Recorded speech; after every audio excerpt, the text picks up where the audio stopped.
This is Minecraft, but with a twist. We have set out to create a new build for every single biome in the game. And in this full movie, you will see how we have spent over 1,000 days not only transforming these biomes, but giving them purpose and a reason to always come back and visit. In each biome, we go into detail about our build process and the purpose it gives our world. So look no further for the ultimate Minecraft inspiration.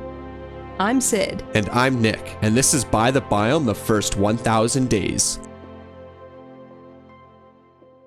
Today, we embark on a brand new adventure that redefines the Minecraft experience. With over 60 different biomes in Minecraft, we are committing to a new world that isn't complete until we have a magnificent build for every single one of them. I'm Nick. And I'm Sid. And this is By the Biome.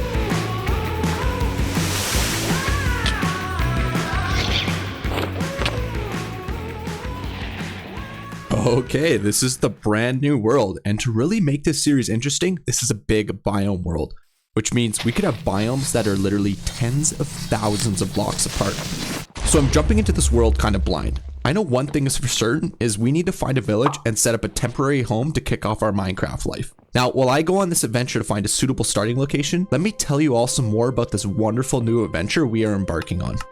For over 10 years, I've been starting Minecraft world after world, but I've never really felt a sense of completion or sat and thought to myself, wow, this world is finally done. Sydney and I's previous world is well over a year old at this point, which got us talking about what is the end goal here. We didn't want to start another hardcore series, which is frankly overdone to the point of cringe at this point. And we want the world to end on our terms, not by random chance or accident. So after weeks of back and forth and pondering the eternal Minecraft and meaning of life, we finally thought of a cool concept that could bring a true end to a Minecraft world. And this is by creating a unique build for literally every single biome in the game. With over 60 unique biomes to explore, this will create both an interesting and long-lasting challenge, while we build some of the most useful farms and stunning builds you've ever seen in survival Minecraft. So with that said, let's jump back into the adventure of this first biome. Okay, this is looking promising. Oh, there we go. Our first village. That's exactly what we were looking for. Horsies. Perfect. All right, let's raid this place. Set our spawn over here.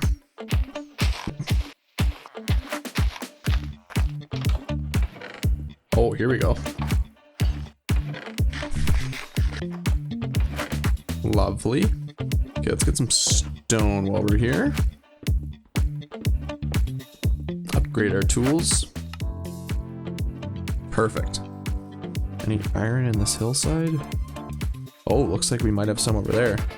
So the more I look at this hill, the more I think we could do a really cool Hobbit style build. For all the non-Lord of the Rings enjoyers, Hobbits live in Hobbit holes, which are pretty much homes built into the side of the hill. And I think that could really look cool with this terrain. Oh, there you are. There she is. Hi, she is. Where are you? Hi. Oh my god, I probably don't have any armor on. Nope, you definitely don't. So you might be wondering who this is. Well, this is my wife, Sydney. And all this time when I've been saying we, I'm referring to the two of us, as together we make these builds happen. And I got very bad armor. This is kind of where I'm making my home base. Oh, rapture. If you want to make some bread and some whatnot. Okay. So while I was fishing, I did some more planning for the build and came up with this concept of the Hobbit village. I know I'm no Leonardo da Vinci, but this gets the job done. Before we just jump into building, we need some half-decent tools, because right now, these stone ones aren't cutting it, and we're having a real problem with iron.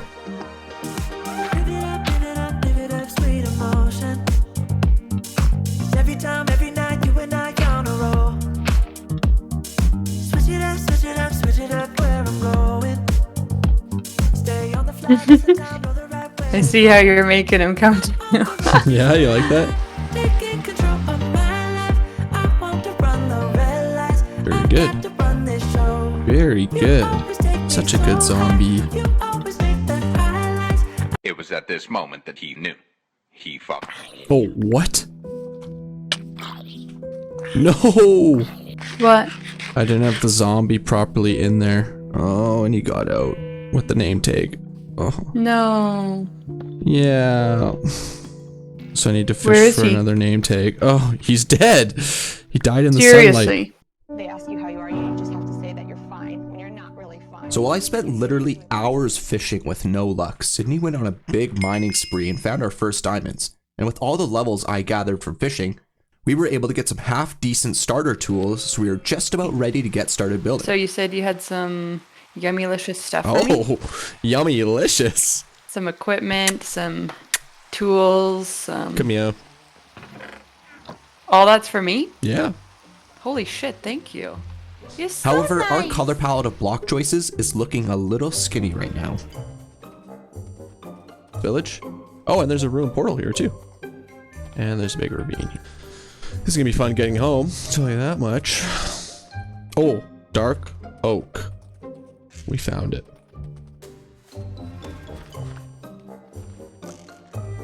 Woo! Oh, I see taiga. Big taiga. He endured blistering winds and scorching deserts. He climbed to the tallest room of the tallest tower. Ha. So after that little adventure, it's time to get started on the first Hobbit hole. I want to go fairly traditional in the sense of sticking to what they look like in Lord of the Rings for this one. And this first one is going to be our storage room. I like that. I like that. Just feel like it could be enhanced. Ooh, I like that. I like that.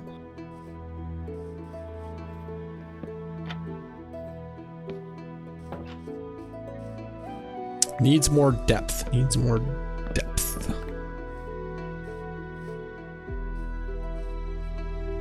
As you may have guessed by now, the key characteristic of a Hobbit hole is the round entrance door. And in a block-based game, that can be somewhat tricky. But luckily, we can use a variety of stairs, slabs, and trapdoors to achieve a circular look. And I'm really enjoying the look of this first one so far. While we add some more details to this first Hobbit hole, I wanted to explain a little more about the concept of this build. We are essentially creating a villager trading hall. But unlike cramming all the villagers into a single building, we are going to create individual stylized homes for each of the villager types. So for example, we're going to have a farmhouse to put the farmers in. We're going to have a library for the librarians, and so on. So without further ado, let's roll into the next one.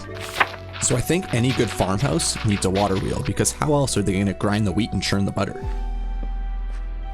So while I'm building this water wheel, I want to go a little more in depth about the By the Biome series and what we're thinking further down the road for this series. So we really want to make sure that we're building builds for biomes that make sense, both the build itself and the actual function of the build. So by us building a villager trading hall in the plains where you naturally find villages, I think makes a lot of sense in terms of the Minecraft structure of what happens in the game. So if we think about future builds, when we're thinking about building a tree farm as an example, we're not going to build a spruce tree farm in the middle of an ocean. We'll probably build that in some form of the taiga and so on. And so that's the way to think about this series. We really want the builds themselves to speak to the biome that they're in, as well as the function of the builds to speak to the biome. So if you think about a cherry grove, likely going to be some sort of Japanese build, although I'm not going to promise anything now. But if that sounds like something that's interesting to you, be sure to subscribe and watch out for future episodes. I like it over here. I especially love the asymmetry. Hey, you weren't supposed to come see this yet. Sorry. I was doing planting trees and I just walked over and the stunningness made me come over here. I went with like a stone farmhouse vibe Yes. with the hay bales. I love it.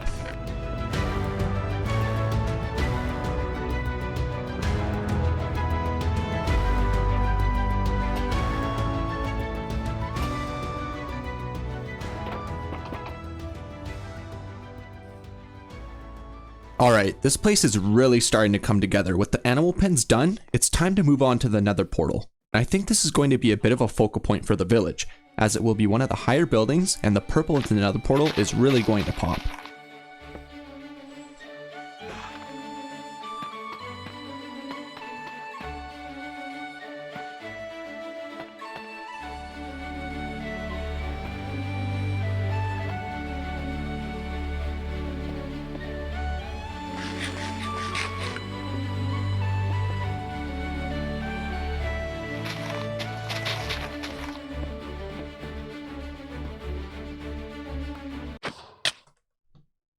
Oh, that was abrupt.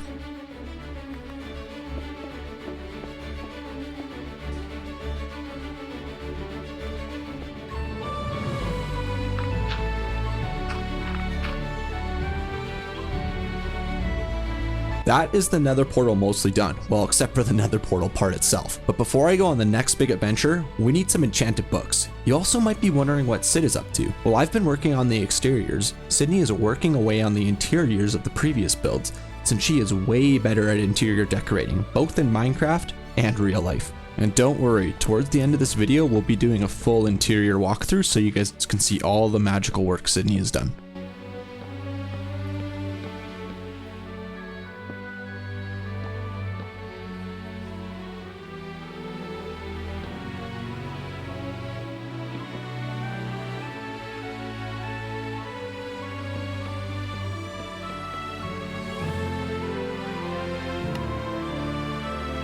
So I saw this cove shape under the nether portal and I thought to myself, this could be a really great place to have an enchanting table. It's the perfect size and I want it to feel like the power of the nether portal crept down through the rock into this area, just to give it some purple energy, which I think fits the enchanting vibes perfectly.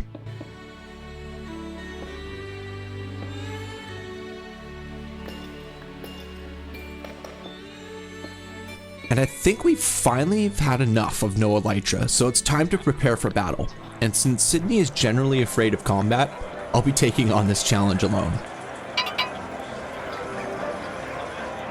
After that quick session at the enchanting casino, it's time.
I spy.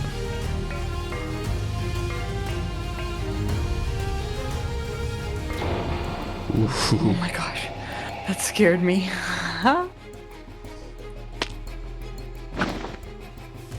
Two down. This Enderman's trying to get me to look at him. What? Oh my god, I'm gonna die. Ooh, that was close. You have to go in from behind? I can't remember when he goes into land. Nope, didn't work. And the bucket clutch didn't work. Nope.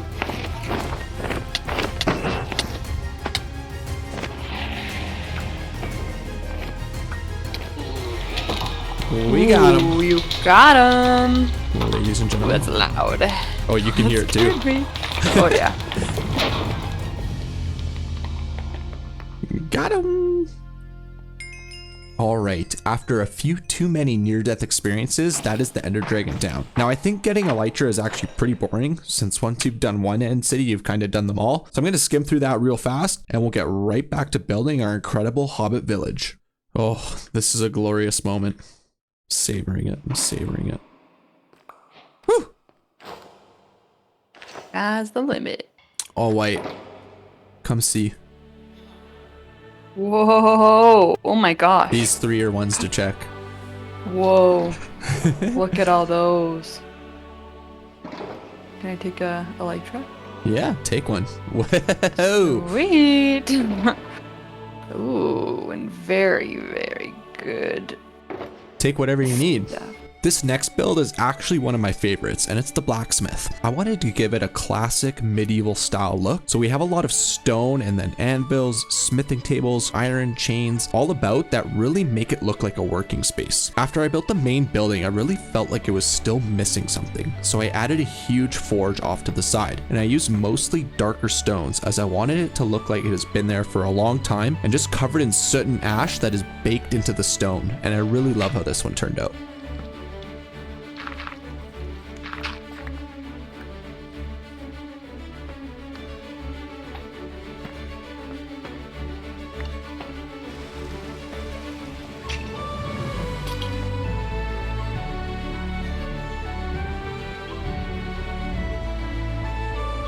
Then right next to the blacksmith, we have a very natural riverbed shape that we planned on converting to a river. I pretty much dug it all down a layer and replaced the whole bottom layer with gravel, as most river bottoms are in fact gravel. And then I edged it with some cobblestone and then layered in the water. And my favorite part is naturally connecting it to the farmhouse and the water wheel to make this area really flow.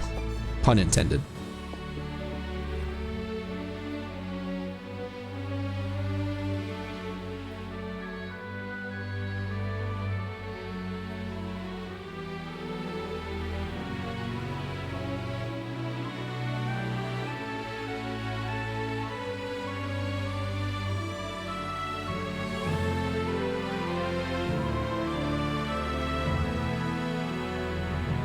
Now for my actual favorite build, mainly because of the concept. This is the home for the Fletchers, and seeing as they need wood to do everything, I wanted their home to be in a tree that they chopped down. Now builds like this can be tricky because you need to give a sense of what used to be that now resides in its current form. So I started with the base of the tree that still stands rooted to the dirt, and then I built the main trunk of the tree that extends over the side of the hill. But given that the weight of the tree and the limbs, it snapped, leaving the top of the tree resting at the hill below, with the extra limbs scattered about. Now I think I did a pretty good job depicting this concept, but I'll let you all be the judge of that.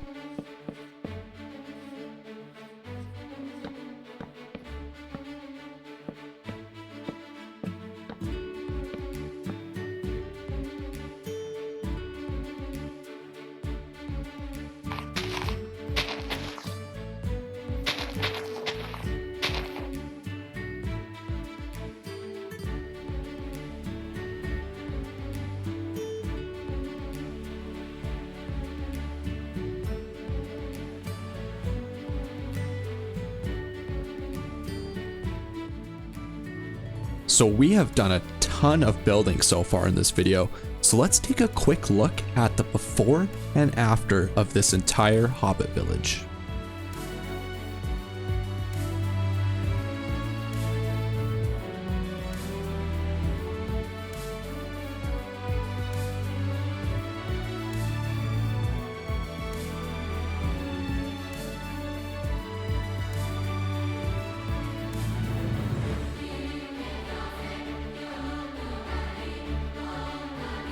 Now it's time for my favorite part of the video, and that is going through all the different interiors that Sydney created with her keen eye for detail. The first one, the Hobbit hole, aka our storage room. Take a look around at this cozy Hobbit hole. Right now it's acting as our storage room, but we're quickly outgrowing it. I love to use a bunch of wood and stone, and mossy stone, cobblestone, everything you'd probably find in a real Hobbit hole. It looks super old and lived in, but cozy at the same time. Alright, check out this spooky, teeny, tiny witch house. Or cleric house, sorry. The only thing this place is missing is a little black cat hanging out on the bed. We've got shelves, we've got barrels, redstone lamps, rotten flesh on the wall, skull paintings, brewing stands. And lots of villagers. Yep, step right up to the book return. The library's closed. You've got a handful of books, don't worry about it. I love the chiseled bookshelves actually, and how you can like pick and choose which spot the books go in. Like, I love that look. Yeah, me too. Me too. Well, what do you think of the little library? Lots of books to choose from. Doesn't it just smell like a library in here? This is where we come to trade librarians for all the books we need. Also like a little way to get experience kind of quickly. I think the only book we're missing is the Infinity Book. Yeah. Oh, we also have some cartographers in here for the trade with glass panes and glass. Yes. From one to another. And something I'll mention too, we haven't zombified and cured any of these, and I think we'll keep it that way because it's a little more fun when you have to actually do a bunch of trading to get stuff and everything's not just one emerald. Just with the basics you'd likely find outside a farmer's house. Some flowers, obviously. Hay. Some carrots, you know, real close to home. Inside is super simple. Feels kind of cold, to be honest with you. Yeah, you gotta shut the door. It's raining here. Sheesh. Little sink here. Little table to chit chat. Sleeping quarters. Yeah. I sleep here often, actually. In the dirty farmhouse? Aw. Yeah, it's nasty. Keep your shoes on, don't take them off. Very cool. I love it. And some decentralized storage as well. Yep. Alright, come in the blacksmith's area. You may or may not want to see this. He's had enough. The sleeping quarters are a little crammed. Busy workshop.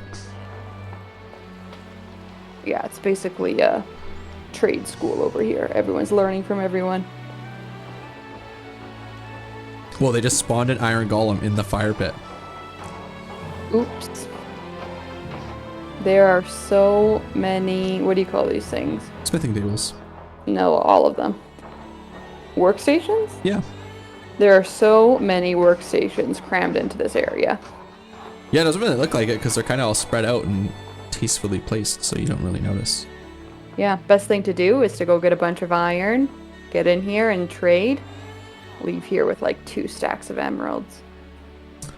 Fletcher's Hideaway? The little archery range.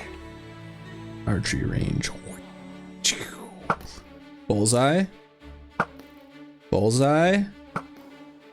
Bullseye. 3 for 3. How about the big one? Yep. Oh, make a smiley face. What is going on? Don't look at that. Hey, don't do that. Leave it. I like it. Today, we are stepping back in time as we bring to life the history of fireworks while conquering one of the most difficult and desolate biomes in Minecraft. When dealing with gunpowder and sand, things can escalate quickly, but nothing is going to stop us from reaching new heights as we take on Minecraft one biome at a time. I'm Nick. And I'm Sid. And this is By the Biome. Run. Oh. Ah! Oh my god, that's so cool. I love it. We're going on an adventure. We might not return. Don't say that. Is this your first time coming into the Nether? Maybe. So that's my wife Sydney, and she is absolutely terrified of the Nether. So I already went ahead and moved our Nether portal onto the roof just so we can ensure she makes it there in one piece. I can go through first, make sure it's safe for you. Yeah, it's safe. Well, it's on the roof, so. Yeah, I think we're okay. Now, while we fly over there, let's get into more details about the build today. When it comes to the desert biome, there's a really beneficial interaction that happens with generic mob farms. Essentially in the desert, the game will try to spawn husks instead of zombies about 80% of the time. And when the game tries to spawn a husk on a block that is not exposed to the sky, it will instead spawn a creeper, making this generic mob farm produce far more gunpowder than if it were built in any other biome. Okay, want me to go through first? Yep. Okay. Oh yeah, subspace bubble, what's that? That's got another like advancement. What is that? Use the Nether to travel 7 kilometers in the overworld. Ooh, sheesh. Wow. Oh, sand, it's beautiful. Ooh. All right, after we got over the pure excitement of reaching the desert biome, it was time to solve our gunpowder problem once and for all.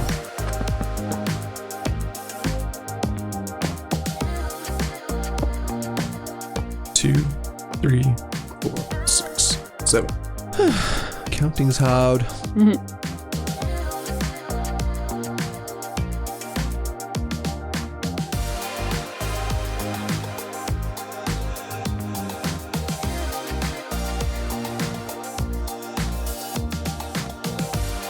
you want to maybe come up to the AFK spot for a second? We can see how it's working. Oh, yeah.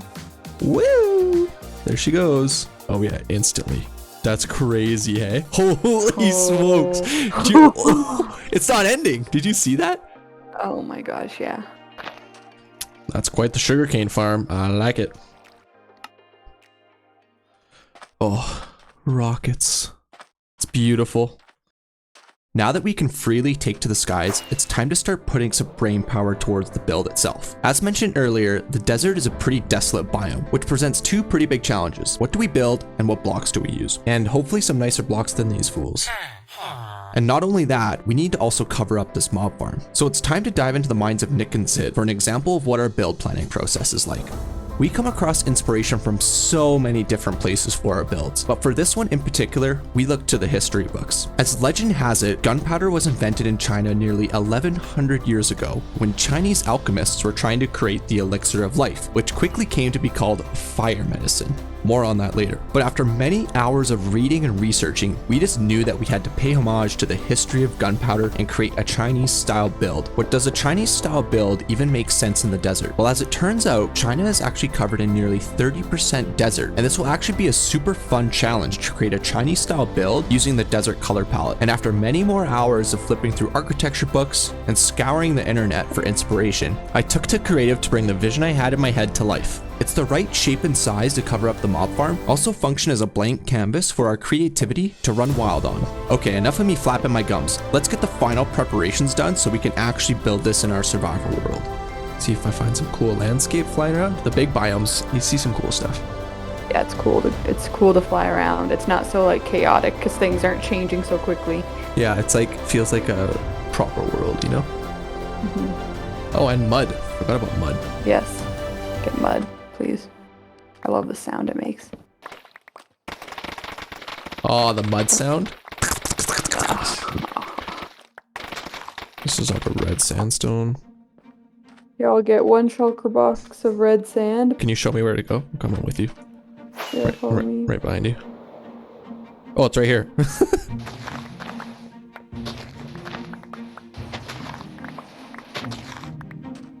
Getting lots of sticks, I guess. Yeah, I brought mine back and gave them to the Fletchers. Sometimes I like doing like the long grind stuff, just like chill, you know? Yeah. Just stripping this place bald.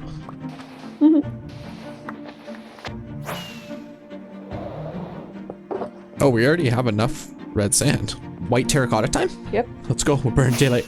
You gotta show me your excavation area. Oh. Oh, that's not it. Just sent into a cave? Alright, right over here. Oh, he's close. Oh. Oh.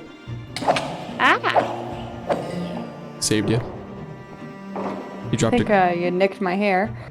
I'm out of here. So as you saw earlier, we spent lots of time preparing the skeleton of this build in creative, which allows us to effectively work together to bring larger structures to life without too much frustration. While we enjoy this beautiful time lapse of this magnificent structure coming to life, I want to talk to you a little bit more about the series. So we want every biome to have a purposeful build to it, and ideally we can create a reason to revisit each biome as we progress this world. To me, there's nothing worse than creating a beautiful build or farm in your world, but only spending about 15 minutes at it, because it's either insanely efficient or it was built so far away that it's hardly worth visiting. We want to continue to enjoy all our builds as we continue to play this world, so don't expect us to make an industrial district full of farms. If we need to do any trading, we'll go back to the plains. If we need to get any rockets, we'll be coming right back here, and so on. So if that sounds like something you're interested in, consider subscribing and following along this By the Biome adventure.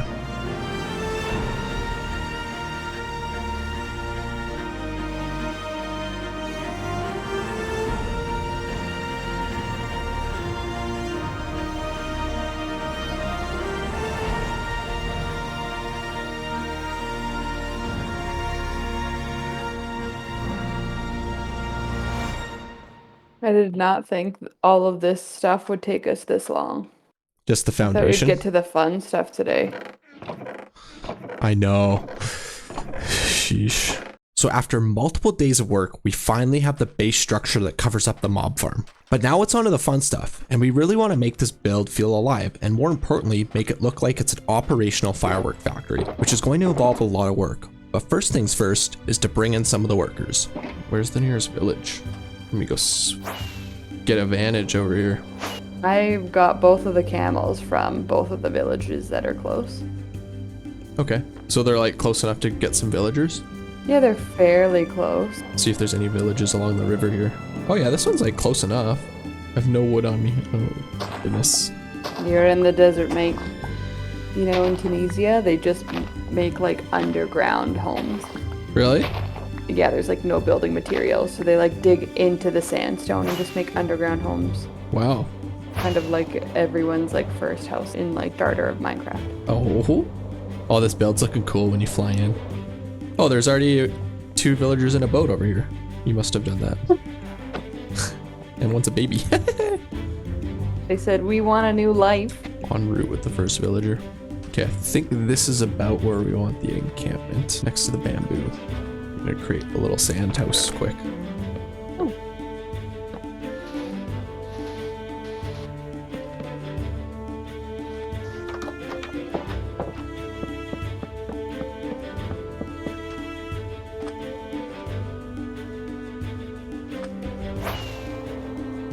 I need all your beds.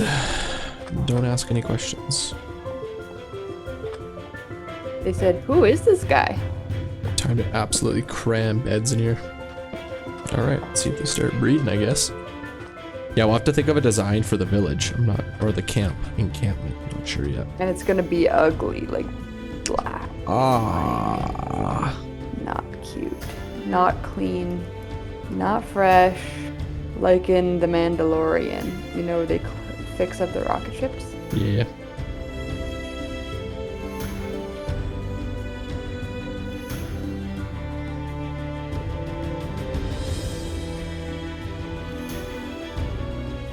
Okay, you want me to come try and make some houses? Please. I like this one. I like them all.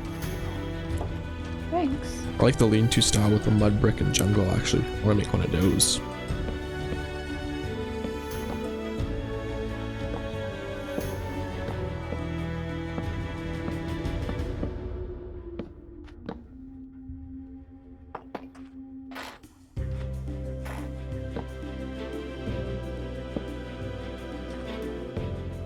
Ooh, I like the way that's looking. Yeah? Kind of going decrepit shack look. Decrepit shat. That's you every morning. Got it! Okay, let's try a sandstone styled one.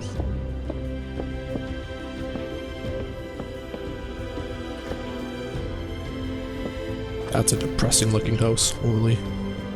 Barely hanging on. So while we build the remaining huts for the village, I want to talk a little bit more about the history of fireworks and how this is going to influence the build. As it turns out, the first ever fireworks made were just pieces of bamboo with gunpowder shoved in them that would then get tossed in the fire to explode. Gunpowder itself was actually made up of 3 fairly common ingredients: charcoal, sulfur, and saltpeter, which we will touch on more shortly. Let's talk plans here. Okay, so we have like the big building here. And we have the bamboo farm over to the left over here. Yeah. What if we make it so it looks like there's like a bamboo processing area there, and then they bring the bamboo across the water to bring into the facility here on one side, because you need bamboo to make rockets.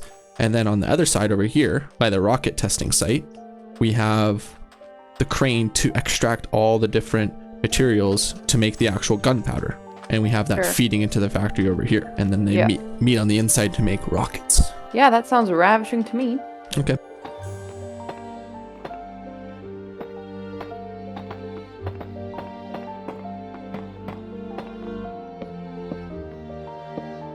Oh yeah, that color combination is nice. I wonder if the crane should be more like desert vibe actually, now that I think about it. Yeah, definitely. Like desert color scheme. Totally.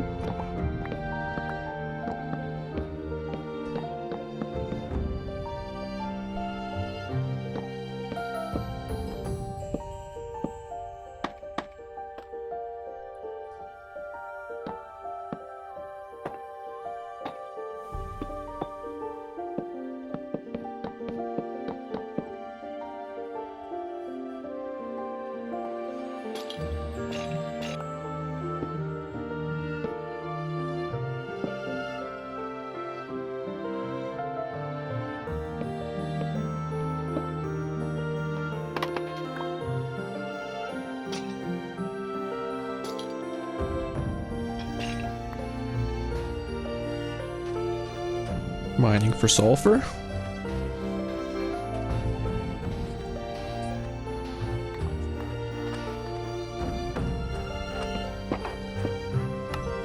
Ooh, yeah, I like it. I like it. Oh, wheelbarrows transporting the sulfur. Ew. What's that smell? Oh. Oh, it smells like rotten eggs. Oh.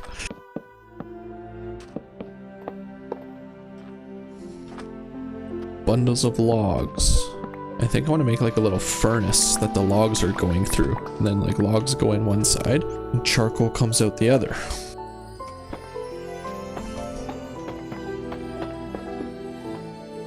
Oh, that's actually lighter.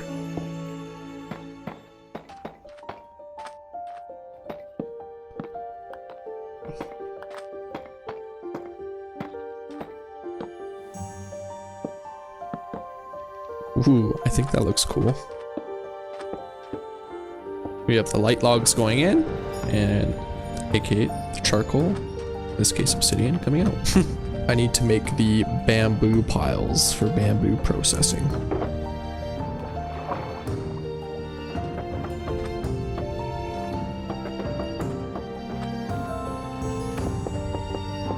Oh, I like those bamboo rafts.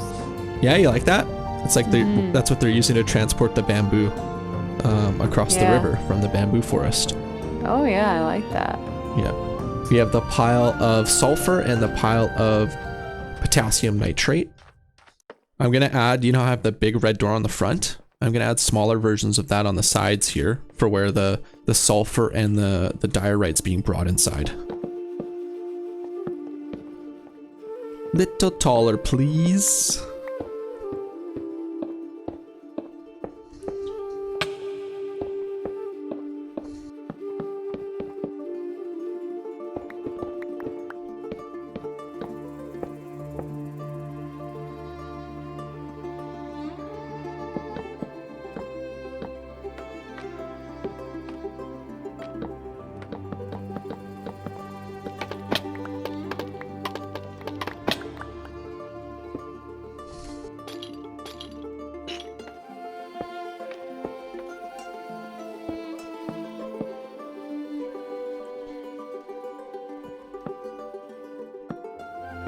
I like that on the side. Yeah, it looks good. That wall was so plain. Now it's time to have some fun. Dealing with gunpowder isn't always fun in games, and sometimes accidents can happen. So we want to add some character to this build. Ready? Oh. Scary yet? Wonder if I can do 2 at a time. Run. Oh, it almost launched that other one. Yeah, I like that. Perfect. Whoa! Sounds like a war zone. That hardly blew up anything. What the heck? Oh, there we go. That was a big blowhole.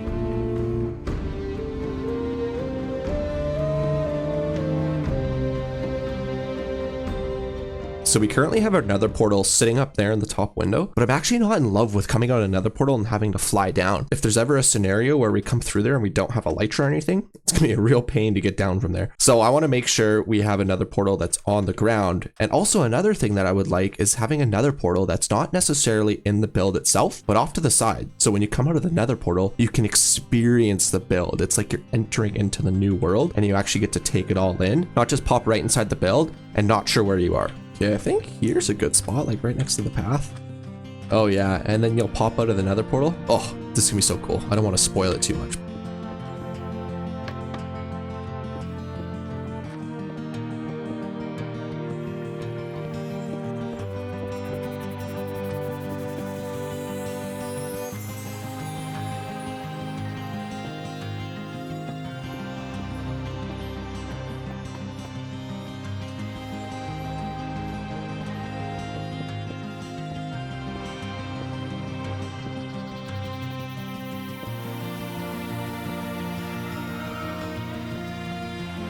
Perfect. It's like a little mini pillager outpost. Now I just need to get some obsidian and link the board.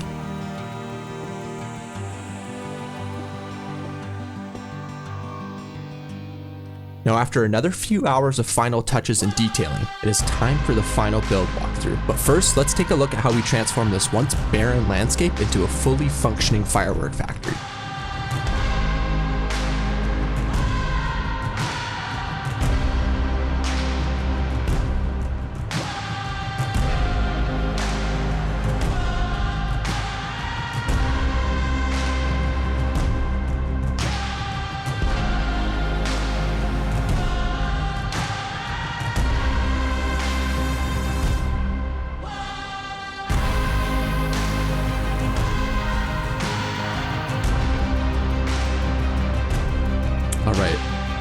Should we walk through together? Walk through just that, what? The tripwire here. Yeah, once we walk through here. You ready? Okay. This is gonna be so cool. Okay, here we go. Here we go.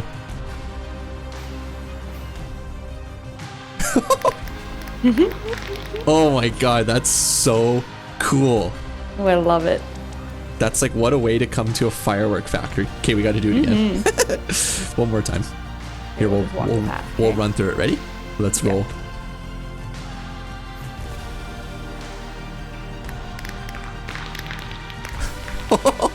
That is amazing. I love it. I love it. Me too. That is so cool. Let's Come over do here it. to the camel parking. Camel parking. Camel and llama parking.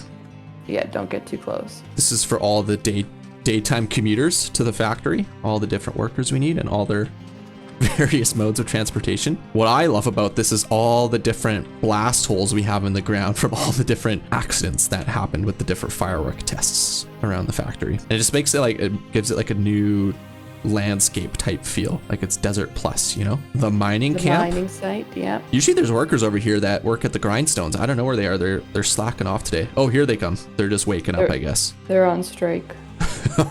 Here we go. And then we have the camel powered crane to bring up all the different sulfur and potassium nitrate to make the rockets, which is amazing.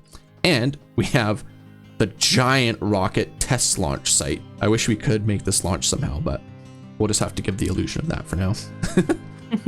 Okay, here are the wheelbarrow workers. Perfect. Get to work, everybody. Thank you. Scale the side there. Wow, that camel is agile. The interior, we have the various materials to make the actual rockets. And then what we have here is the item sorted gunpowder. There's an item sorter under here that automatically feeds just the gunpowder up to the main floor here. So this is where all the gunpowder comes. And then we have rocket storage. And then Sydney built a little laboratory over here. Ooh, rocket lab for making various different kinds of fancy fireworks, like you saw on the firework display. Looking at 4. Oh my god, you're on the camel? How did you get on the camel? I don't know. I just right clicked. We could both be on the camel? This is amazing. I did not know this. This is an amazing way to get around. So this is the campfire, and you'll notice there's empty bottles around it and some bones. So this is where the origin of gunpowder actually comes from. In ancient China, they were actually inventing gunpowder to drink for the elixir of life. But as it turns out, it wasn't actually for drinking, and it ended up resulting in quite a few deaths of Chinese alchemists. Rest in peace. Yeah, rest in peace. And then we can go over here to their resting place. And this is where what I would call the trailblazing alchemists lay resting. The pioneers of the elixir of life, if you will. Too bad it didn't turn out positively for them. If you want to learn more about this series, check out the first episode we did where we built a Hobbit style village in the plains. And you can learn more about the By the Biome series itself. All right, well, thanks for watching, everyone. Hope you enjoyed this. And I already know you guys are going to love our next one. We've got big plans. This is what the fusion of architecture and Minecraft looks like. Not only can you create stunning builds, but they will be packed with functionality. So hop in as my wife and I take you along this journey of creating a unique build for every single biome in Minecraft. I'm Nick. And I'm Sid. And this is By the Biome. Hey, it's not gross in here. Come on in. Got him. Now you might be thinking how architecture can really help when it comes to building in Minecraft. Looking at real-world architecture, there are numerous different approaches to make when constructing a home or building, but they all share a common theme, and that is the focus on planning. And once you are done planning, you do some more planning to make sure that the plan is a good plan. And then you make a plan to check on the plans, and then plan the location, plan the building materials, plan. So I think we can all understand what we can learn. So with that in mind, Sid and I started by drafting up some plans. Now it may not be the prettiest drawing, but it gets the job done. As you can see, we have a beautiful butterfly style roof with clean, sleek lines and an asymmetrical facade that really brings an element of uniqueness and style to the build. You'll also notice that we have plans for where we want the sun to set on this build, which we will touch on some more later when we plan for the location. And for those with a keen eye for design, you can see this is a mid-century modern style design, which literally originated in the 1950s. So let's wind the clocks back to see what life was like back then. Hello there. I'm here to show you a wonderful place. A home meant for the nuclear age, straight out of the mid-century with the most modern architectural finishes you could imagine. A perfect home to raise a family and relax after a long day of work. Alright, I hope you enjoyed that. Now let's turn and burn on to the next biome.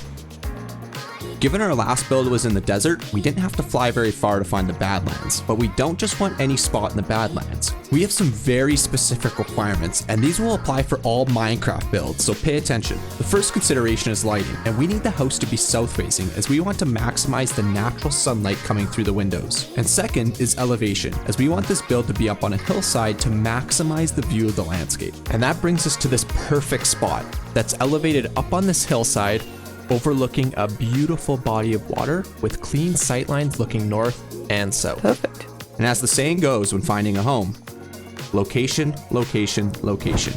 And in the By the Biome series, location is everything. For those of you new to the series, we are setting out to create a new build for every single biome in Minecraft. And this world is not complete until we have a unique build for every single one of them. With this being our third biome, we are just getting started. So be sure to subscribe to follow along this incredible journey. Now, before we begin the construction phase, we have some key preparations that we need to make.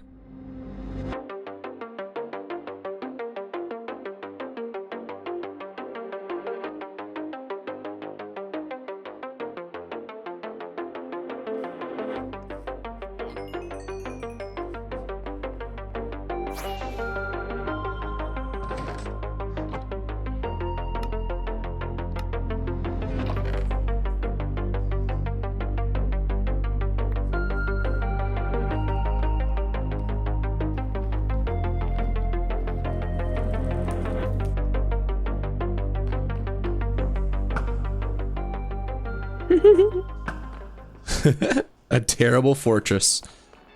I'm scared.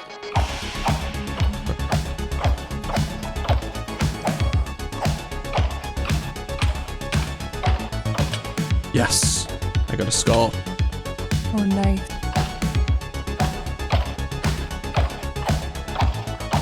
I'll let you kill those. Your good luck. Yes. Got him. Ooh, I'll give it to you. Ooh, la la la la la la. All right, let's head back. Let's get out of here.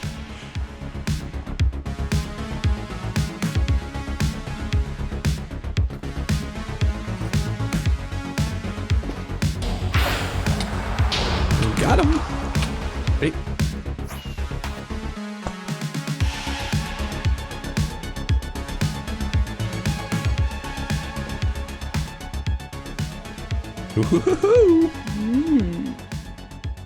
Bringing home the beacon. And beaconator. Hey, you know what that is. Hey. Now it's finally time to dig out the spot for our brand new home. But seeing as watching us dig is about as exciting as watching paint dry, let's cut to the construction phase and we can talk more about the design. This is a mid-century modern design, and for those of you who played Fallout or watched the new Fallout show, it follows that same vibe. Now, mid-century modern design was born out of the post-war era and was meant to be simple, sleek, and elegant.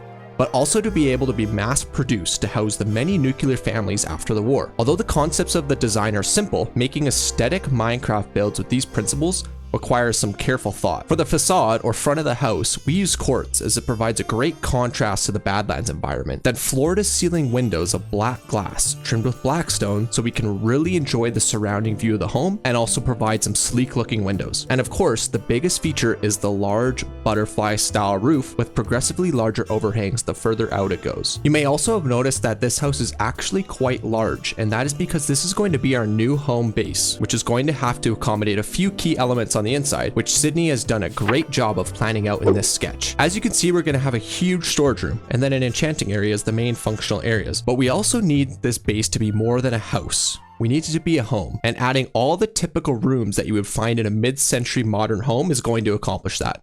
Now, with the basic exterior taking shape, we still have a ton of digging ahead of us. And even with this beacon, we spent another 4 hours digging out all the interior space. But I'm glad to say it's finally time to start building the first room of our new base.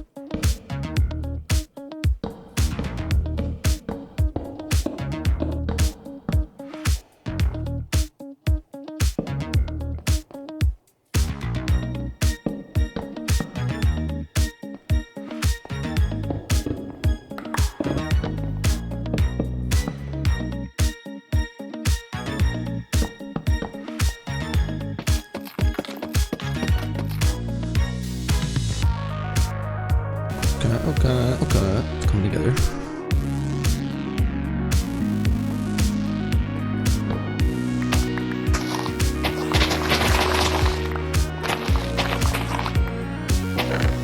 Ooh.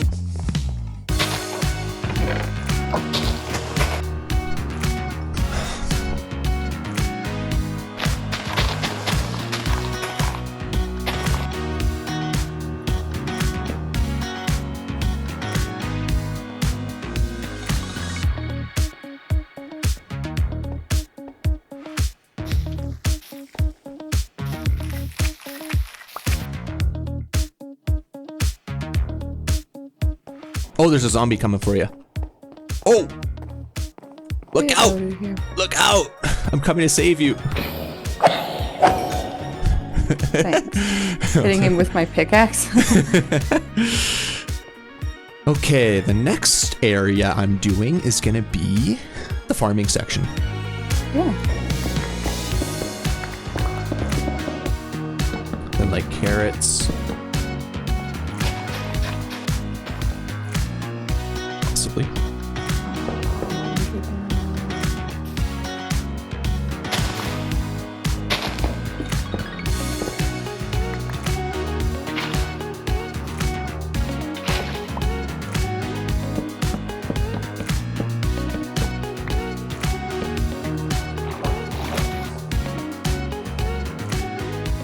Okay, so that's storage room 1 and 2 done. Now, you might have noticed Sid has been busy working away on some other parts of the house, so we're gonna cut over to see what she's up to.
All right, I must admit, Sydney is the queen of detailing and taking care of all the fine details. Now let's jump back over to me, and I have some cool rooms coming up, so you're gonna want to pay attention.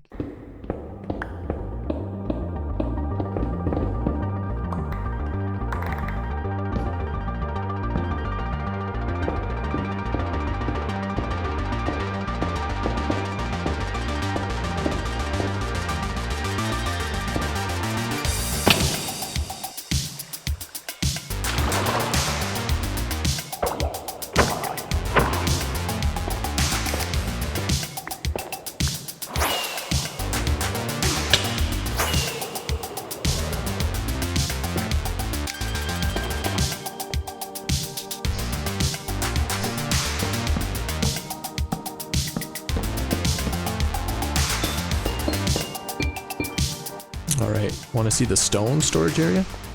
Sure. I made it a cave. Oh, I like it. Need to do an experiment first.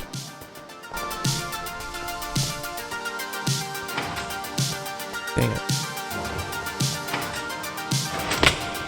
Okay, that's pretty high.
You want to see the hidden redstone?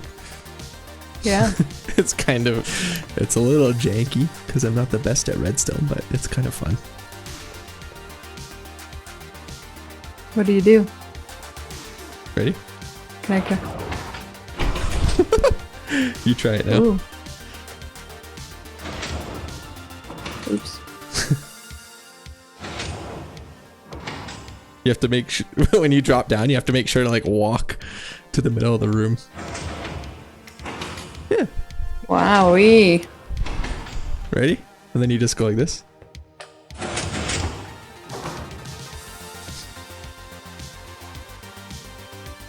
Did you press a button? You have to walk on that pressure plate.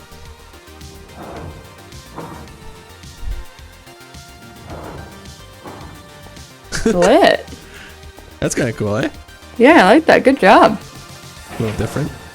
All right, after that fun little redstone storage room, it's time for the final 2 themed storage rooms of the house. But before that, I need to venture to one of Minecraft's most loved and up-to-date biomes in the game. That's right, the end.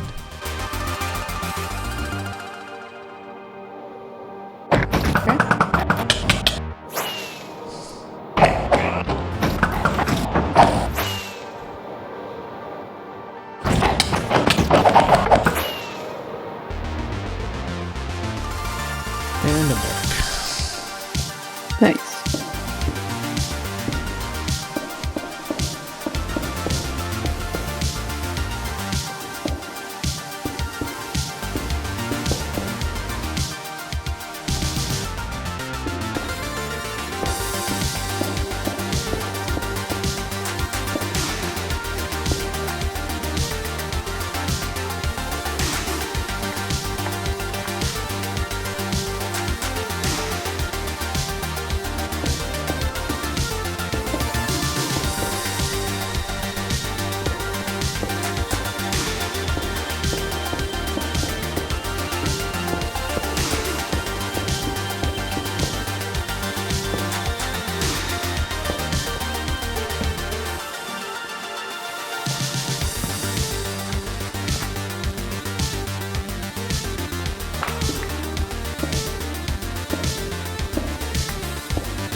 Oh, Architectural Digest. I didn't know you were stopping by.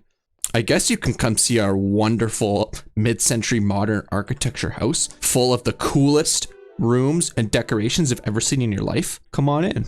So Sydney's probably done an extra 20 hours worth of decorating since we finished all the rooms just to tie everything together and really bring life to this place. All right, as we enter the house, we have this first room. What do you like to call this area? I think I'd call this maybe our music lounge, a cool listening room. Okay. Yeah. I like the floor you have here in the designs. Very cool. And this Thank hanging light features something else. Thanks. Yeah, with such tall ceilings, you have to sort of bring things back down to scale a bit. Sunken living room. Classic mid-century modern design. Very cool. Nice little lounging chair, the couch, the modern coffee table. All right, come check out the kitchen. Stepping into the kitchen, what do we got here? So, do you know why we have a kitchen? I don't know. Why do we have a kitchen? Well, I'll tell you why we have a kitchen. Personally, when I see some of these other people's bases, and it's just like, it's so function over form, like it doesn't inspire me at all. And to be honest with you, mid-century modern is all about form with function. Let's go over to the bedroom area. Where the magic happens? You could say that. Yeah, like you think of like the typical Minecraft base, there's no extra rooms. There's no bedroom, there's no kitchen, there's just literally a storage room, and that's it. And we didn't want that. We wanted this place to actually feel like a home. So we added all these extra rooms, like a bedroom that doesn't even actually have a Minecraft bed, but it looks like a real bedroom. So it brings a lot of life and character to the build. You know what this might be is like the epitome of boy plus girl do Minecraft together. You know, like it's so classic for the guys to have all of these like specified areas for their function. It might not look pretty, but it's efficient. Yep. Like districts and like factions and like classic girl Minecraft, haha, to be like, I think there needs to be a flower here and a little lamp here. But like, look what it does to a space. You tell me, do you feel comfortable in it? Yeah, I love it. Yeah, me too. Makes it look really cool. It's 100% not your typical Minecraft house, which is what we were going for. Let's zip over to the bedroom. But maybe first you want to touch on this crazy lava wall you got here? Yeah, this huge lava wall was totally inspired by The Incredibles. Very cool. That hidden layer they have in that volcano. It's so mysterious, so dangerous. Then what do we got over here? This funky looking little room. Yeah, so it's a walk-in closet. Perfect. I like what you did with the rugs here. That's a good idea. The dead coral. And then we actually just have our extra armor sitting around here. May as well put some of it on display, I guess. Yeah, like what else are you gonna do? Like shove it in a chest and throw an item frame on it? Or, again, marry the form and the function and create, you know, something that you would actually have in your own home, a place to store your armor, your weapons. Exactly. Well, I think this goes with the lava wall, and you can't have an evil layer without a fish tank, obviously. Yeah. And there's actually a lot of cool fish in here. I like it. And then we got the bathroom. Hey, it's not gross in here. Come on in. Check it out. It's Functional clean. toilet. It smells nice in here, doesn't it? And in classic mid-century modern architecture, they do like to marry the two together, indoor and outdoor. I like the mirrors as well. The mirrors are very cool. Okay. You like the sunlights? Love the skylights. That's so cool. We let so much natural light in here. Yeah, it was super dark in here. Like, how else could we lighten the place up, honestly? It was really tough. But then I kind of like the way it looks, too, because you can see the layers of the mesa. Yeah, very cool skylights. And I love the cactus mesa garden here. And then we have the entire functional area of the house with all the custom decorative storage rooms. And everything that is in these storage rooms fits the theme of the storage room. So in the end storage room, we have all the end stuff. In the nether storage room, we have all the nether stuff, like nether wart, magma blocks, nether brick, you name it. We have the cave storage room, which has basically everything that you find underground, the farming storage room, and then the wood storage room. And then I think one of the coolest features is the rainbow storage up top. with all the cool terracotta colors that we have up there to represent all the different.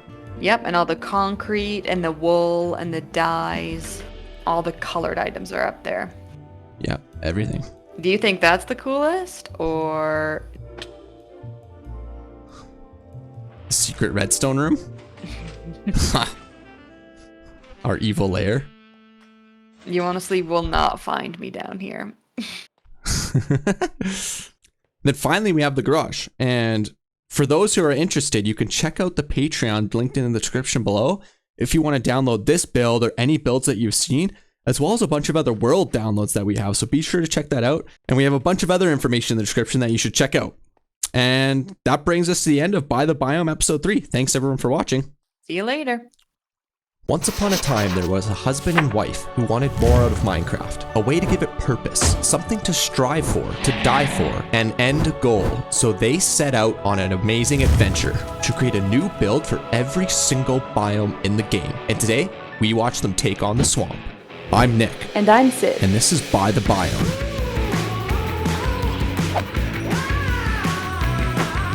Are we there yet? Welcome to Shrek's bachelor pad. So why the swamp biome? Well, it happens to be the only biome that is the natural spawning location for slimes. And as it turns out, their balls are quite useful. Well, that came out wrong. Let's roll out because this farm isn't going to build itself.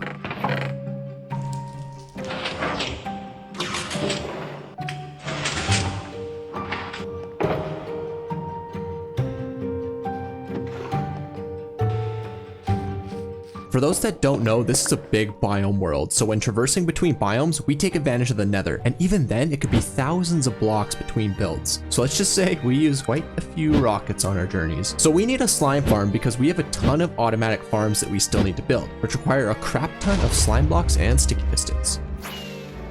So the swamp biome is actually one of Minecraft's oldest biomes, as it was one of the biomes that was part of the 1.0 Minecraft release. Now for this build, we need to find an area that is mostly land, and that is easier said than done, especially when it comes to the swamp.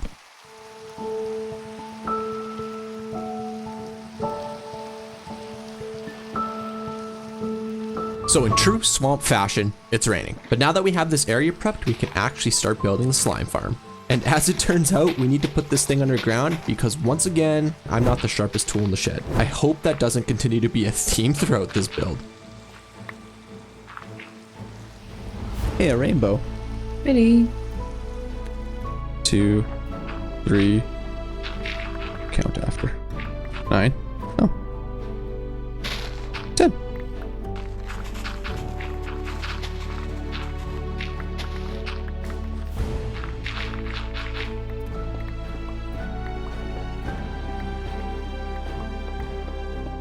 Should have brought the beacon with us.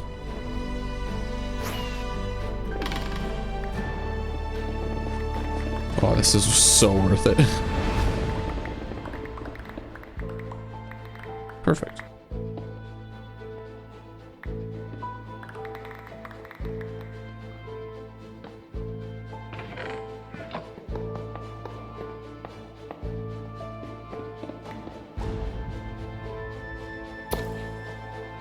Had help. Thanks, buddy. Who? I had help. And I'm gone. Ooh, did I make the golem sitting up too high? Frig. Oh, let's build a farm without frigging up a little, you know? The hell? Do you want to come to the top of this scaffolding with me quick? We'll just see if the farm works. She is climbing. Oh, I see slime spawning. Come on, little slime. Beep. That is the slime farm done. Now it's time to get to the fun stuff. So in our By the Biome series, we want to create a world that is full of beautiful, fun, and functional builds that give us a real reason to come back to throughout the progression of this series. So in each biome, we are doing our best to not only create a beautiful thematic build, but give it a purpose. And in this case, it's for slime balls. So whenever we need slime balls, you can bet we will find ourselves right back here. Now, when we think of the swamp, we instantly think of Shrek. And you know what they say about ogres? They're like onions. And there's more to them than meets the eye, just like our Minecraft builds. I want the sun to be on it, so I think the entrance goes... Where this frog is?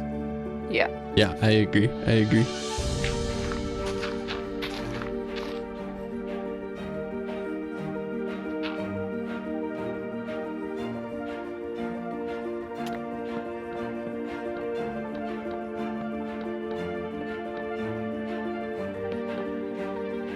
Those look like chocolate bars.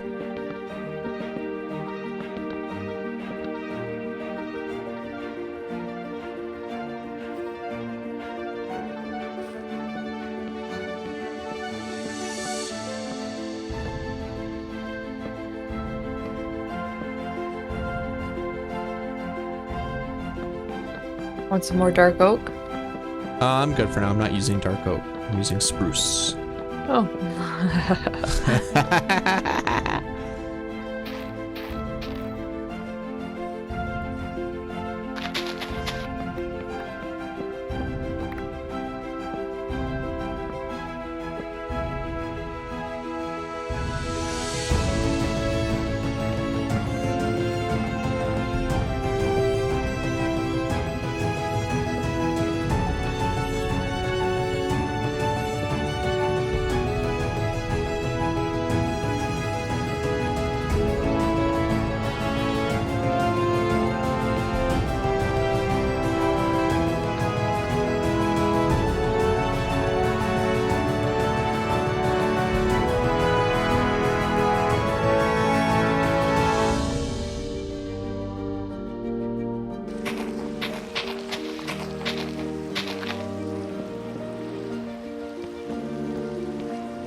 That'll do, donkey. So thousands of logs later, this build is really starting to come together. And if you haven't guessed by now, we're building our very own version of Shrek's Swamp House. And take a look at what adding some leaves, roots, and stripped logs did for this build. It really took it to the next level. And now it's time for me to fight for my princess. Well, try to fight, I should say.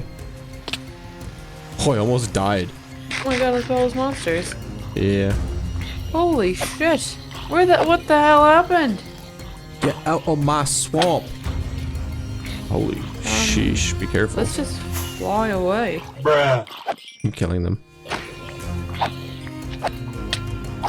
Alright, we can fly away. Oh, now you want to fly away. No, now we're staying. Okay, we're fighting.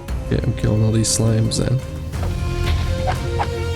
So while we deal with this invasion, I just want to tell you all real quick that we have our builds and worlds available down in the description below. So be sure to check that out. And if you're liking what you're seeing so far with this video, be sure to give it a like. It really helps us out. Okay, I might die here.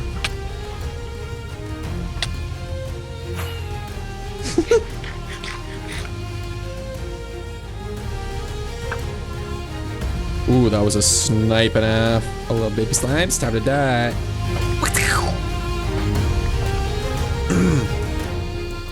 Give me your balls. Hey, yo, what the fuck? Sheesh, let's get back to building.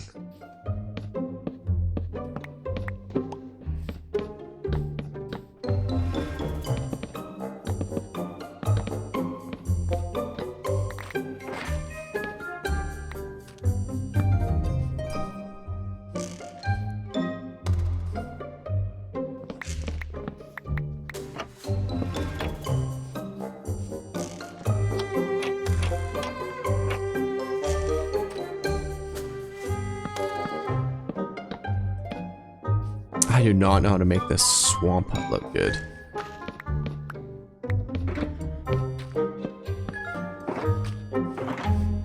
Oh, this could work. Okay, okay.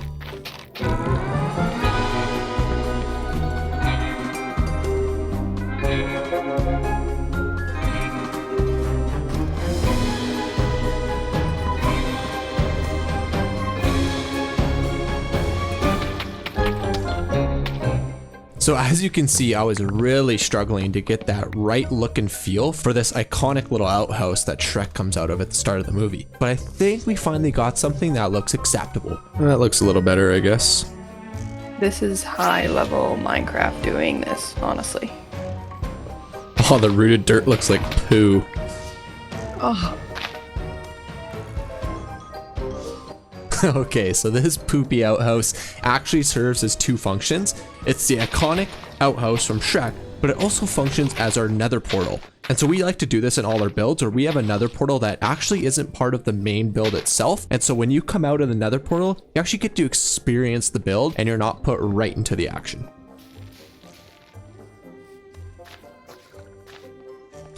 Very cool. Oh, the frog's gonna go through the nether portal. Oh, he did it. He did it. Did he go? Yeah. I think we want to get some mangrove trees around it. I did plant some. Yeah, he did actually. Yeah, I just noticed that. It looks good though, right? We Yeah, can it does. plant more. Yeah, I think we want some tall ones. Because we almost want his house to feel like a little cove, you know? Mm-hmm.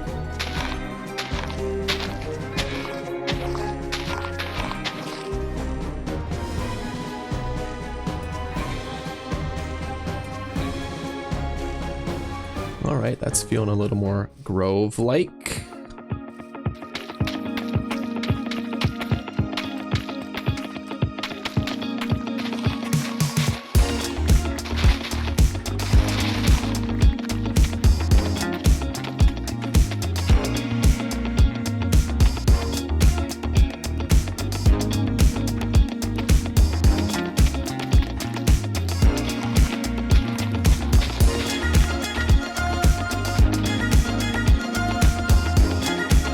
This looks cool already.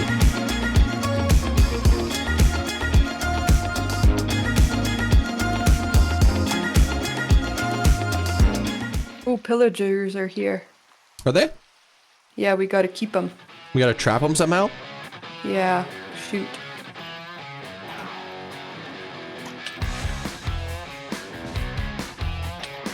Get Captain said.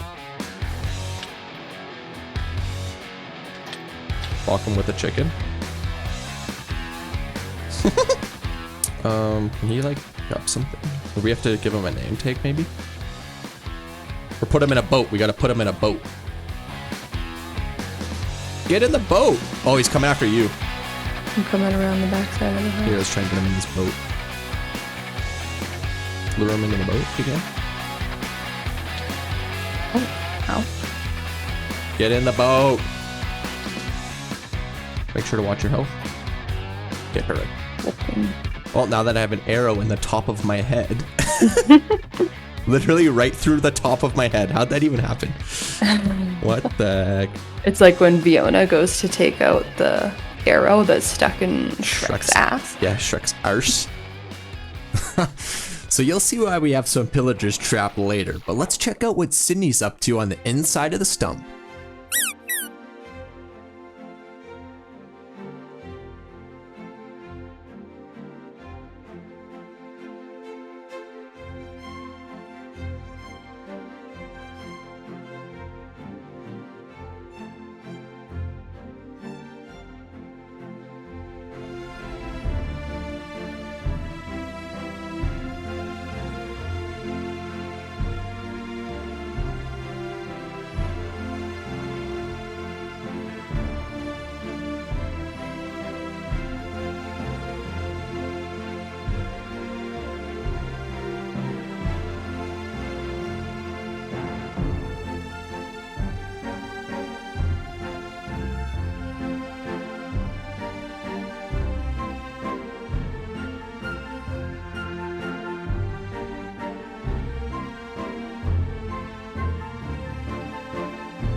Well, Sid did a great job in the interior. It's almost like we could spend a night in here, and in the morning, I'll make waffles.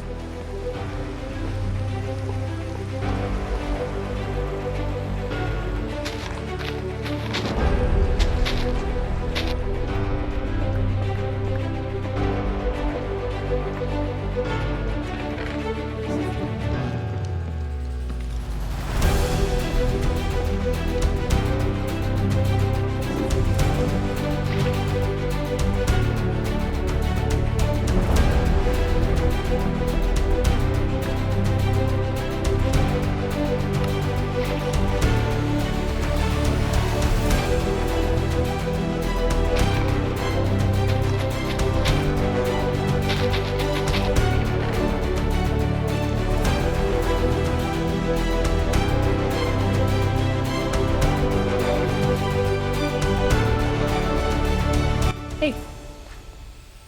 Come to join me, Shrek. All right. We got automatic slime balls coming into the house now. The slime ball storage. I gotta figure out what to do with the outside. Pretty much just a mound of dirt right now.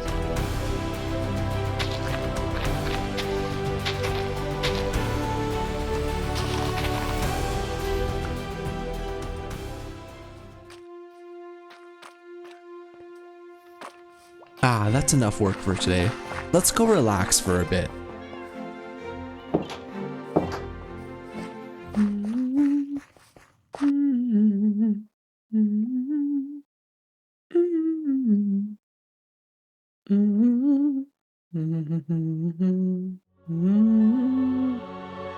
Help! I don't know what's happening. I don't feel so good. What's on your face? What's on your face? Was it something you cooked? Oh my god. Come look in the mirror. Don't look at me. I'm hideous. We're both Hey, get out of the hideous. shower. Oh my god. We're both hideous. Don't look at us. Oh, don't. All right. Welcome to Shrek's bachelor pad. Hell yeah. Place all to This myself. property comes with its very own collection of stray cats. Lovely. 2 donkeys for the price of 1. 1 nasty, rotting pumpkin. Perfect. 1 ginormous, mossy, lazy boy. Beautiful. Cozy, quaint kitchen. With endless slime balls. Aww, you're sick. Big, huge fireplace for drying fish, cooking rabbits. A large dining space. Complete with dinner, including spider eyes and ender eyes. Ginormous, double king-size bed. With a foot-warming frog. Aww. Hope you don't have warts. You might be leaving here with some. Accompanied right next to an unflushed toilet. Ah! The plumbing on this property needs some work. Yeah. I like how you can wash your hands and take a shit at the same time. Shrek doesn't have time to waste, okay? Like, he's busy doing his stuff. Yeah, it makes sense. You can even have a shower while he's taking a shit. It's perfect. It's perfect. There's a lot of places around the world like that, okay? Okay. All right. What does a man need? Well, swamp, first of all. A stunningly big hot tub. As I like to full call it. hot tub bodies. A jacuzzi, if you will. With the nicest seagrass available and the stinkiest methane bubbles you'll ever find. This thing could fit like 20 people. Yeah, or 10 Do you ogres. Do you host parties out here? Sometimes. Oh wow. I like the cattails in here. A very nice touch to the decoration, if you will. Anyways, Yeah, thank you. just because they're smelly. Little pig, let me come in. Little Sweet and pig. sour is so crazy. We got crazy sweet and sour. We got delicious maple smoked. And tendy tenderloin. Yummy. We're sisters. Or the 3 little pigs who cried wolf. And in the very likely event where the inside toilet is clogged, like right now, you can go to the outhouse. Come check out the outside toilet. Also clogged. Also clogged. Aw, Classic overgrown. Shrek. I think we did a pretty good job replicating what that swamp hut looks like in the movie with minimal size that we had to deal with. That was a pain in the ass to build, just saying. But it doubles as our nether portal, which is perfect. A real crapshoot, if I will say so myself. Or you go take care of your nether region. You're sick. I didn't say it. And then we have some captive pillagers representing the Knights of Farquaad that we captured. You and what army? Farquaad. Quite the big army for such a short man. Feel free to check out the description for a lot more information, including all of our builds and world downloads available for you to check out on our Patreon and our channel memberships. And if you liked the video, be sure to give it a like and check out our other By the Biome episodes. Thanks, everyone. See you later. This is the Cherry Grove biome that Mojang themselves wish they could make, complete with a massive Japanese pagoda and a sprawling village that makes vanilla Minecraft look like child's play.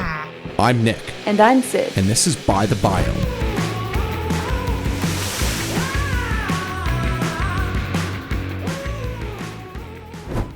Okay, want me to go through first? Yep. Quickly come with. I thought you were going in first. Oh, we are here. Oh my god. And it's cherry. Let it load, let it load.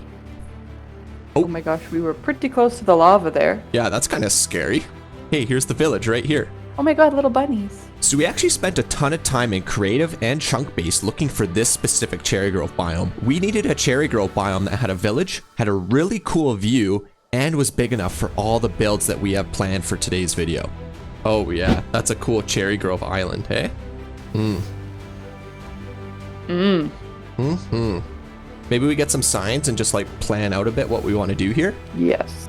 So after Sydney and I ran around placing a bunch of signs, I created this visual representation of what we're setting out to do. Essentially, we're going to build a sprawling Japanese village with a giant pagoda that overlooks the entire thing. And inside the pagoda, there's going to be a little surprise for everyone. Oh, interrupted something there. Whoa. I wasn't supposed to see that. So we've built a few Japanese bases over the years, but never an entire island village. But they all share a common theme. They use hard to get, annoying materials, and lots of them. So let me introduce you to the master plan. It involves 4 never before seen revolutionary steps. Okay, maybe not. But step 4 is a secret. Plus, I wanted to make this cool animation. And since we are big brain gamers, we're gonna be starting in the middle with processing. Blacksmith. Is this gonna be too small? I think I need to go bigger.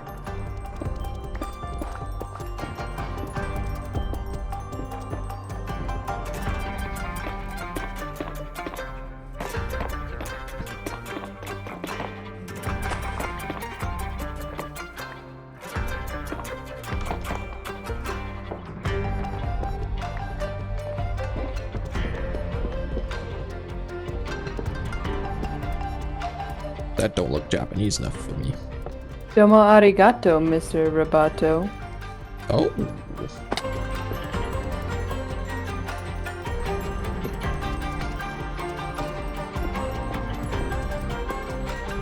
The trim on the roof isn't right.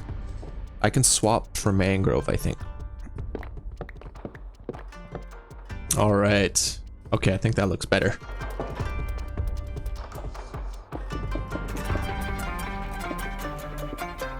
Okay, so that's the blacksmith done, and you may be wondering what this has to do with processing. Well, on the inside, we're gonna build a super smelter, and the reason for that is we have to process a ton of materials for this build. Got a bunch of copper already made. Brilliant.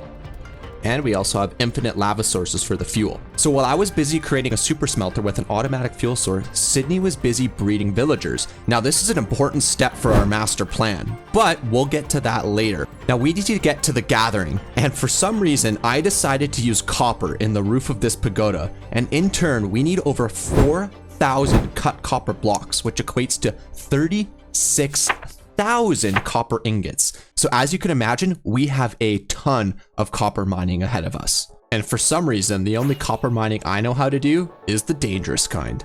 This big cave. Oh God.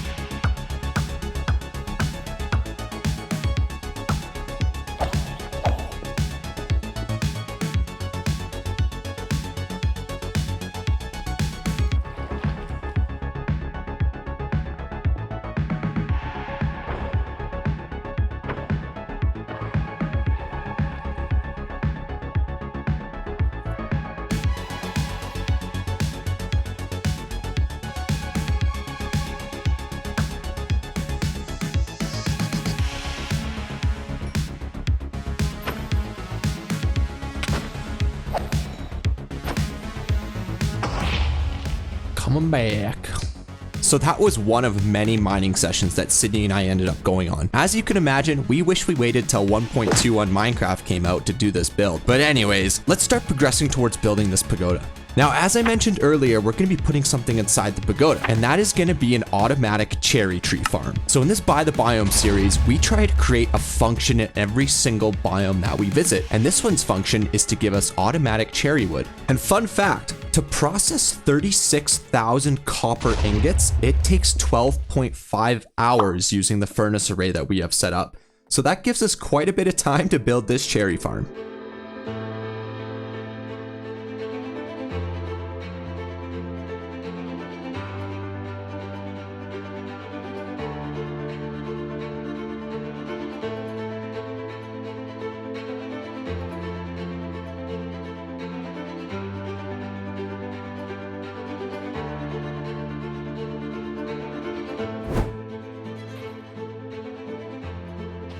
Odds I blow the farm up.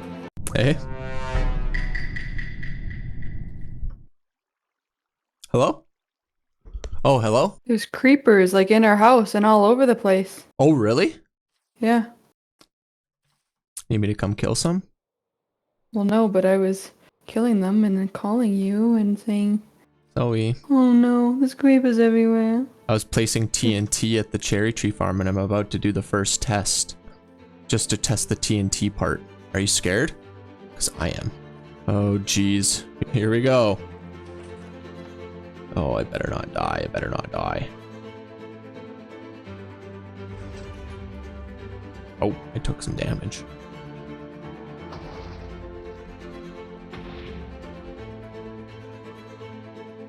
Okay, nothing's blowing up. Just promising. Okay. Okay, I think it's working. Oh, wait a sec. Something's gone awry.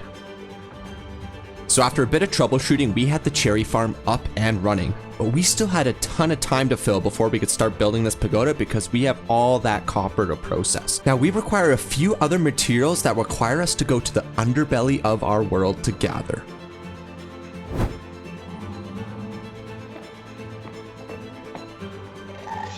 Ah! A ghast. Scare me.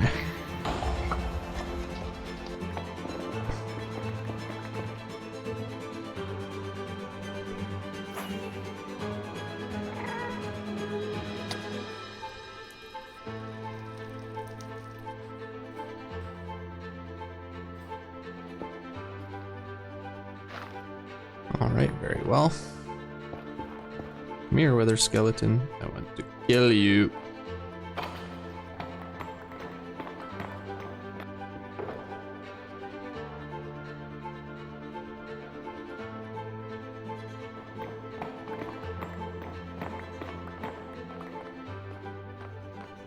Alright, so after ransacking the nether and laying waste to an entire nether fortress, it's time for us to actually start building the pagoda. Now, I've already spent multiple hours ahead of time designing this pagoda because we need to make sure that it fits perfectly over the cherry tree farm without blowing up, which is easier said than done.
So this has to be one of my favorite pagodas that we've ever built. I mean, the color palette alone is amazing. Going from the nether brick structure blocks into the pink hues of the white terracotta for the walls, which ties in so nicely with the cherry wood and complements the quartz trim that we have around the roof. Not to mention the roof itself. So this is a really cool build because we took advantage of cut copper blocks as we talked about earlier for the roof blocks. And this pagoda is just going to continue to evolve until we're done transforming this entire island.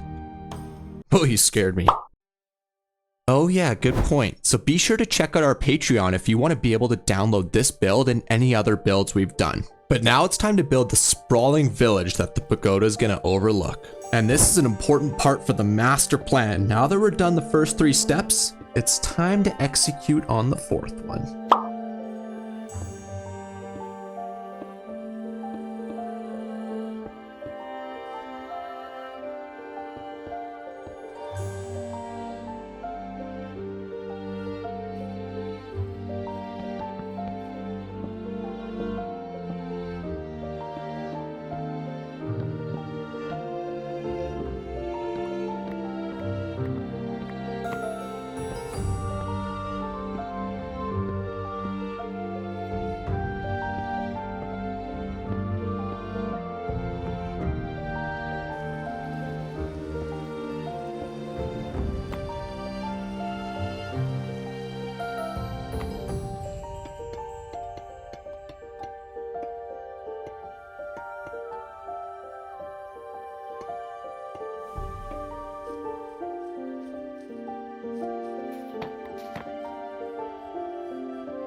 Alright, so 3 torii gates later, we have not only a cool bridge over the little ravine that we had out front of the pagoda, but we have a really cool looking nether portal. Now, as you can tell, the copper on the roof of the pagoda hasn't really changed much, and as it turns out, copper takes forever to oxidize. But thankfully, there is no shortage of work when it comes to transforming this Cherry Grove Island into a Japanese wonderland.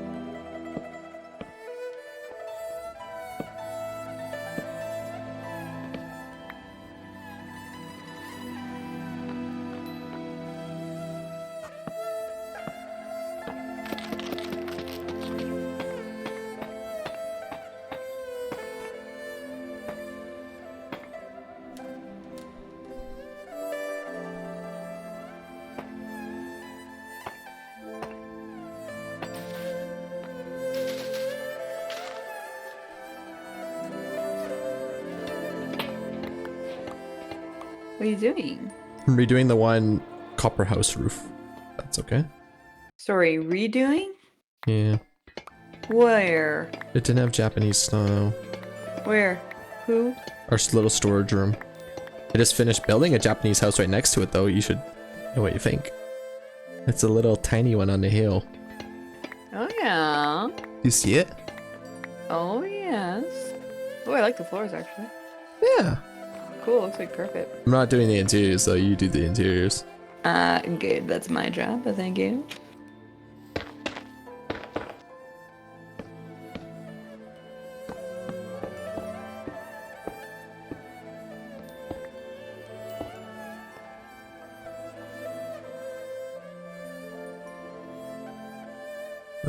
Japanese storage house. What you're yapping? Pagoda, Pagoda, can you oxidize? Pagoda, Pagoda, please oxidize. Oh. This little song I whipped up. Oh? Hi, Where'd you go? I'm right here. You logged. I logged out, it said? Yeah. Are you sure? Like I heard you go. I heard the Discord noise. Oh. I'm right here. Nick, where are you? You're invisible. Can you hear me? Yeah. Oh.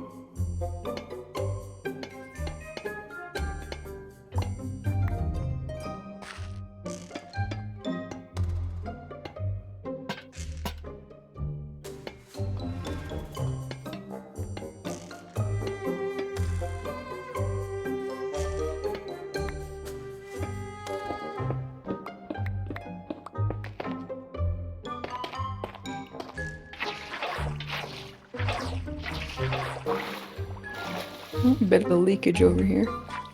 Oopsie. Well, it'll look better once it all oxidizes, I hope. Mm-hmm. Oh, did we have a creeper explosion here? Nope. I'm gonna put a little pond. Is that okay? Oh, yeah. All right, so as you can tell, Sid and I have been doing a ton of work around the village. From creating fountains, building little Japanese style houses, and maybe even little ponds to cover up creeper explosions. But there's one final structure that I want to do to complete this build, and that's to build a bridge across the ravine to connect to the next biome that may or may not be part of the next episode.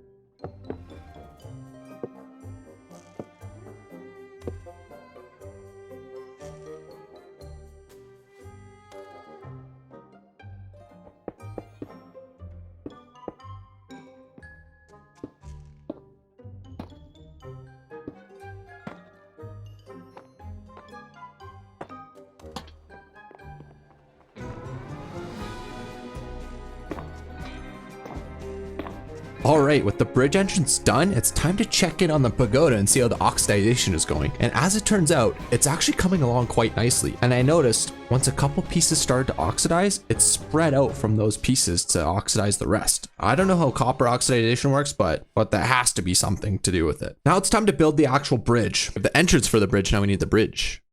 Mm-hmm. That's actually a huge gap. Oh my god. It's kind of scary. So high up too. What if we fall? Mm-hmm. Gotta be careful. Sheesh.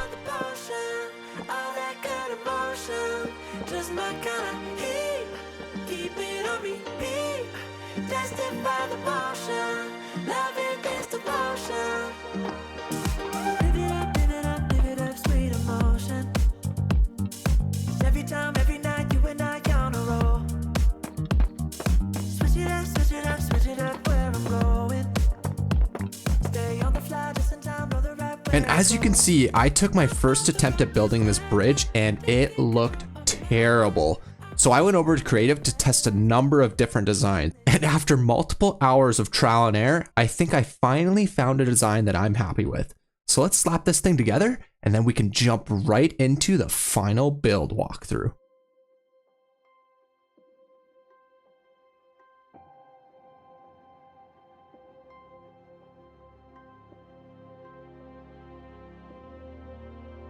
Ah, that bridge is just so much better. So now it's finally time to touch on step number 4 of the master plan. And this may come as a surprise to everyone, but it's to enjoy. And I feel we're guilty of this in our past worlds and our past builds, but we just finish the build and move on and never come back to enjoy what we've built. And so in this By the Biome series, we're really trying to create builds that give us purpose and reason to come back to, and not just have a singular farm that we want to go to, but more of a sprawling environment and village so we can really enjoy what we're coming back to every time we're here. So with that, let's jump into this walkthrough, and Sid and I will take you through all the little details that we put into this village to really make sure we can enjoy it. All right, let's step into our Japanese world. Ooh. Cherry Grove style. Cherry Grove style Japanese village. So here we start off with a lovely copper dragon fountain. And as you can see, all the copper has oxidized, which took way longer than we thought it would. Nothing too fancy, but makes for a nice swimming spot, if you will.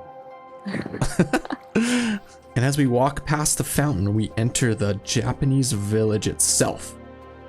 And as you can see, we've created a lot of little Japanese style houses, all with different color palettes, but following that same red, black, purple, pinkish vibe to really fit the Cherry Grove, which I think looks really cool. And you got pink beds in here. What the hell? Continue down the path. And I just love the particles coming off the leaves throughout the Cherry Grove. So cool. Such a vibe. Nice ambiance. All right, walking through the village itself, we have more houses here. What you got going on in here? Some Nothing. Shelves, some mass beds. Nothing crazy. We got another house here. I love the use of banners all around. They look very cool. Yeah, a lot of these houses just have beds in them to accommodate all the different villagers that we have ripping around here. Our storage room. Yep, our little home base here. Temporary storage room, I should say, because we have a home base, but we pretty much have a home base in every build we do because we spend so much time at each biome. It's like a campsite. Yeah, a fancy home base campsite. Yeah. With stuff everywhere. We got little ponds throughout, which are just lovely. Little flower pots, you name it. More houses, more banners. Very cool stuff. Holy. Big gathering at the market today. Jeez Louise. My gosh. The guy's probably sold out of fish by now. Look at everyone. Look at them jumping on the stove trying to get food. That is crazy. I hope we don't have a food problem. Yeah. It's gonna be food fights going on down here. This one is kind of like a food stand here. Here are like the individual stalls. You can go have your rabbit stew. Oh, that's what those are. That's a good idea. This one over here is like, I don't know what you call, like a tapestry type thing. With the looms, you could make banners. You could purchase banners. A textiles stall. Lovely little fountain here. Yes. Stunning fountain. I love what you did with the street lamps too. The street lamps all look so cool. That's way better than the OG Minecraft lamps that they come in the villages. Yeah, and I love the place at night too. There's hidden lighting everywhere, so it's nice and moody. Yep. And then we have our blacksmith over here, which is our automatic smelter, which is all hidden underground here. Nothing too fancy. Just an 8 furnace minecart array of smelters and infinite lava source. Very cool. Couple people in bed, the workers, if you will. Sydney's ravishing Fletcher's Hall. What do you got going on in here? A little fletching, arrow making. All of the arrows from the Cherry Grove farm are used for emeralds and experience. What is going on in this bed? They're a close-knit community. What the hell? Leave them. But pretty much we could come trade all the sticks we have from our cherry wood farm to get emeralds and experience to repair our tools. which is pretty handy to have at our different bases. Sneak peek of the pagoda from here at night looks very cool in the village. So just nice. just saying. Go over to the garden area. Ooh, So little tranquil. Torii Gate garden bridge with the bamboo growing everywhere. Very cool. Ravishing, ravishing. Just a nice looking bridge, really. And all the particles. Jeez, I just love the cherry grove. It's such a cool biome. To the main building itself. Giant pagoda with Ta-da. a fully functioning cherry tree farm on the inside. It's super convenient. Now we actually have a source of unlimited wood. Finally. Because that was always such a struggle for us. Oh, what the heck? How did this guy get here? This looks so good at night though. Holy. And all the copper, well, I should say 90% of the copper has fully oxidized to give us the look we were wanting for this build, which is so cool. A huge entrance to the really high up bridge. Crossing the huge ravine. Oh, there's a creeper down there. That's scary. Keep on moving, I guess. Which leads to what may just be the next biome for the next build. And yeah, this is pretty much our Japanese village. And so in the next video, we'll probably be updating our world to 1.21, depending on if the mods update or not. Let us know what biome we should transform next, which utilizes some of the new blocks in 1.21 Minecraft. Thanks, everyone. Bye.